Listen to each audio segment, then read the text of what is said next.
మొత్తం వచ్చింది.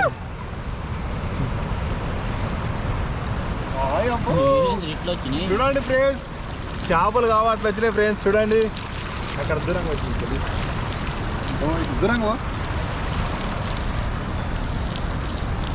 చూడండి ఫ్రెండ్స్, దూరం నుంచి అన్నది ఇక్కడ ఇక్కడ మంచిగా నేను దులిపేది, నేను దులుపుతా మంచిగా నీట్గా పెంచి సంచి మీద దులుపురా.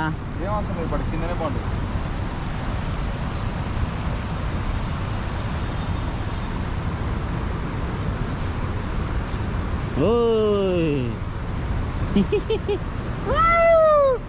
చూడండి ఫ్రెండ్స్ ఎంత అందంగా ఉన్నాయో చేపలు. చూడండి దూరం నుంచి